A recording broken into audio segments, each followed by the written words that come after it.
Bitcoin vuelve a caer tras la noticia de que Elon Musk podría haber dejado de confiar por completo en Bitcoin desde hace ya varios meses, rompiendo varios puntos clave y provocando muchísima incertidumbre sobre si volveremos a ver una tendencia alcista dentro de poco, sobre todo por el miedo sobre la posible inestabilidad económica que podríamos ver en los próximos meses, mientras que algunas de las corporaciones más grandes del mundo podrían haber tomado ventaja y haber acumulado Bitcoin, despertando de nuevo algunas teorías conspirativas con las que querrían tomar control de la red y acabar de una vez por todas con el mercado cripto que tanto temen. En el vídeo de hoy vamos a analizar brevemente la razón de esta última caída de Bitcoin y si podría haber sido una manipulación para que las grandes corporaciones puedan intentar tomar el control de la red de Bitcoin de una vez por todas. Pero antes de empezar, recuerda que este vídeo no es una recomendación de compra o inversión, que tienes que hacer tu propio análisis y estudio y nunca invertir un dinero que no te puedas permitir perder. Y tampoco te olvides, como no, de destrozar el botón me gusta para que nuestra comunidad pueda seguir creciendo.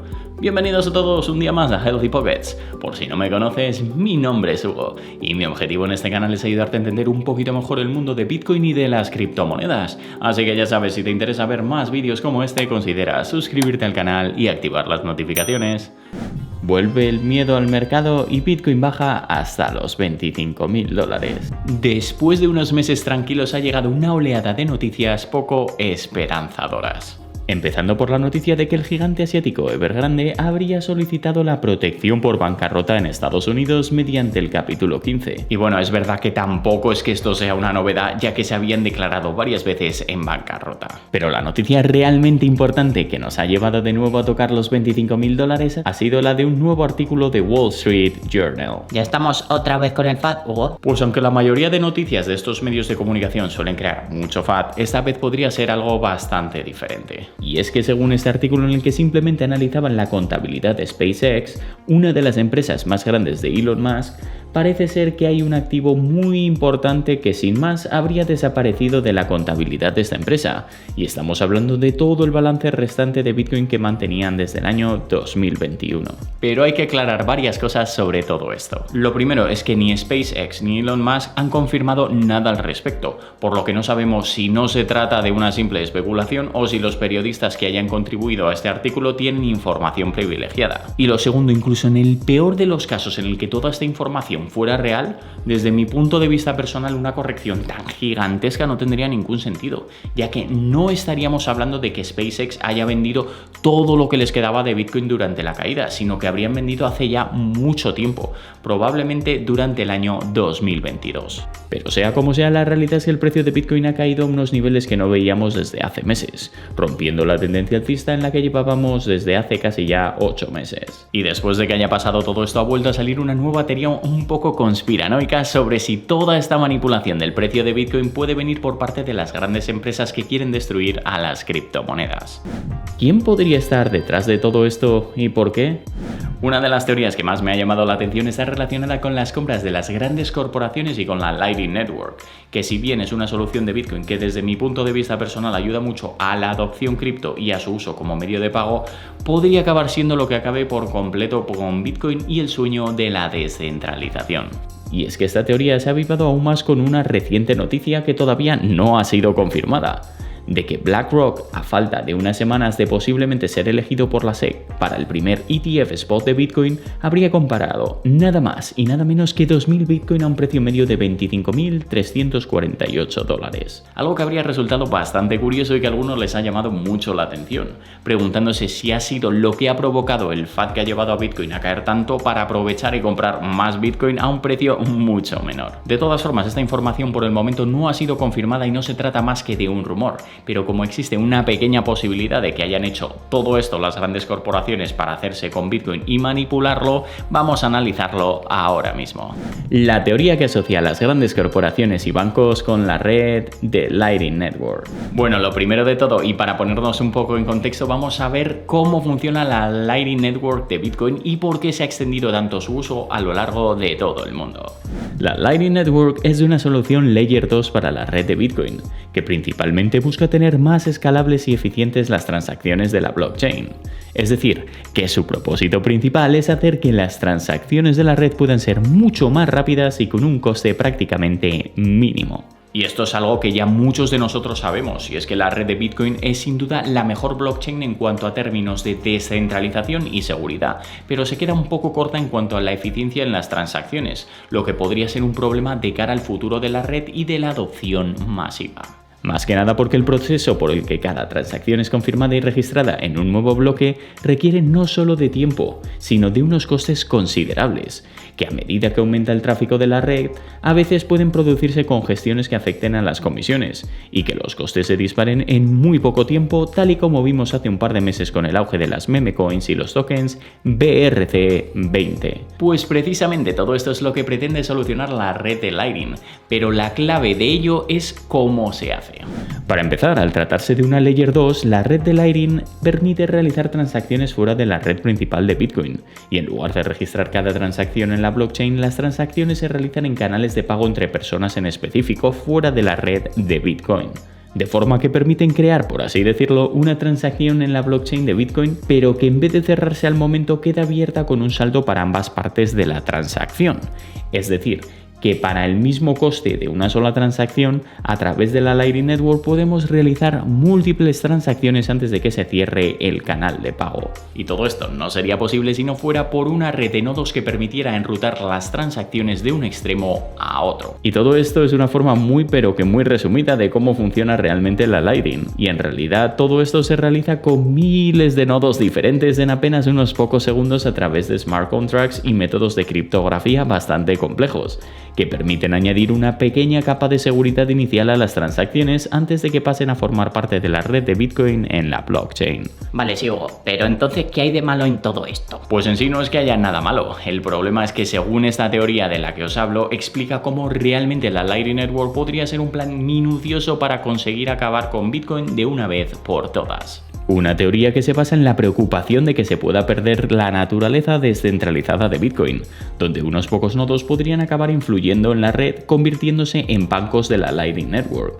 y que obligaría a los usuarios a tener que confiar en ellos para realizar transacciones de una forma eficaz. Y es que la clave de todo esto está en los nodos de la red Lightning, los cuales podrían tratar de acumular una gran cantidad de Bitcoin y convertirse en intermediarios totalmente necesarios para el enrutamiento de las transacciones, lo que haría que los usuarios de esta herramienta tuvieran que depender por completo de estos nodos, centralizando así la red. Lo que en contra de la naturaleza propia de Bitcoin podría crear una especie de sistema bancario paralelo, dificultando el acceso equitativo a la red y eliminando las ideas de libertad financiera que nacieron con Bitcoin. ¿Pero cómo podrían hacer todo esto, Hugo? Porque si, por ejemplo, una gran entidad abriera su propio nodo de la red Lightning con una gran cantidad de Bitcoin bloqueados para la apertura de canales de pagos, podría establecer muchas más rutas para pagos que un nodo con pocos Bitcoin. Es decir, que con muchos recursos podría hacer que grandes entidades acaben obligándonos a tener que pasar por sus canales de pago. Y la preocupación de todo esto no radica en el simple hecho de que nuestras transacciones tengan que pasar por un nodo u otro, sino que al final acaban centralizándose en unos pocos nodos, podemos llamarlos bancarios, y estos podrían imponer ciertos problemas y dictar ciertas condiciones bastante injustas propias de un sistema centralizado, influyendo en las tarifas de la red, las políticas y las reglas de la propia Lightning Network, afectando gravemente también a los fundamentales de la red. Pero es que además de todo esto, con la centralización de los nodos de la red Lightning, existirían otra serie de problemas bastante serios, donde si al final los usuarios tuvieran que depender del enrutamiento de las transacciones en unos pocos nodos centralizados, estos nodos podrían perfectamente decidir qué transacciones enrutar correctamente y cuáles no. Es decir, impedir el acceso a ciertos usuarios por cualquier otro motivo o incluso desviar fondos de la manera que más les convenga. Mientras que al realizar muchas transacciones con un enrutamiento parecido, siguiendo prácticamente los mismos nodos centralizados, podría hacer que fuera más sencillo encontrar fallos en estos enrutamientos y que algunas entidades con malas intenciones atacaran la red de Lightning con una mayor facilidad. Pero dejando de lado que los bancos quisieran hacerse con el control de la mayoría de los nodos de la Lightning para establecer tarifas más caras y demás, hay otras teorías que van más allá de todo esto y que podrían ser incluso más preocupantes y realistas, que destrozaría uno de los pilares fundamentales por el cual nació la red de Bitcoin. La privacidad, la gran mentira sobre la Lightning Network.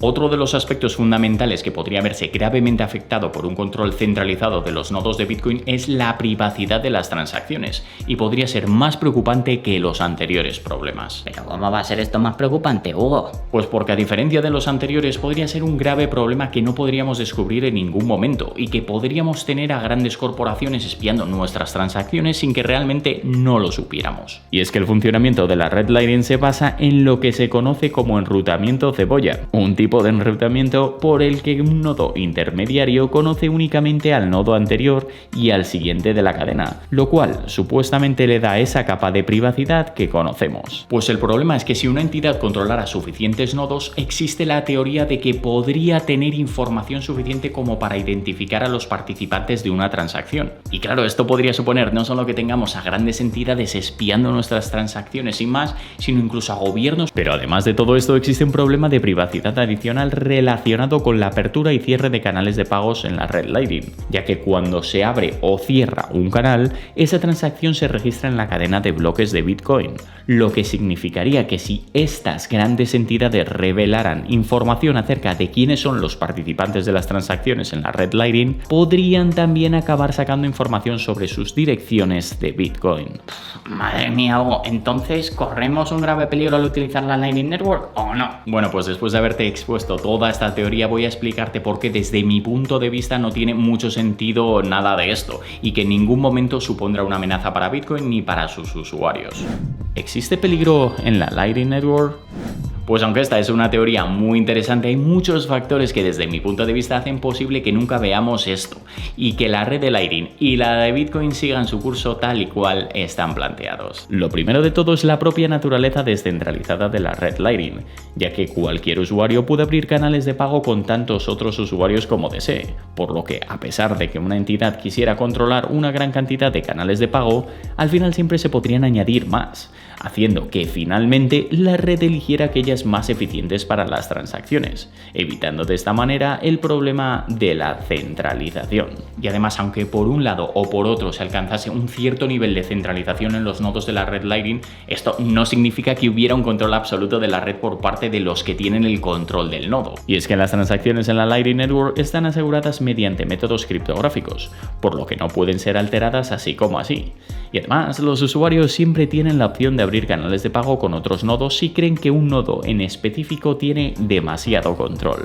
Mientras que por otra parte también hay que tener en cuenta que, como ya hemos analizado otras veces, con el intento de centralizar la red de Bitcoin, en este caso, se tendría que comprar una cantidad de Bitcoin tan elevada que el precio de costes para estos agentes que quisieran manejar la red Lightning sería completamente insostenible con el paso del tiempo. Y para colmo, incluso si quisieran echarse para atrás a mitad de camino, con una gran cantidad de Bitcoin en su poder, y decidieran venderlos, lo más probable es que la comunidad ya se habría dado cuenta de todo esto, y el precio bajaría lo suficiente como para que la gracia les hubiera salido excesivamente cara, por no decir imposible de asumir. De todas formas, aunque esto pueda parecer imposible y que nunca va a suceder, hay que tener en cuenta varias cosas, y es que si bien un ataque de este tipo o un intento por parte de la banca por manipular la red Lightning y tener a Bitcoin bajo control es muy pero que muy improbable, lo que significa que la Lightning Network sea completamente perfecta y que al fin y al cabo es una solución muy prometedora,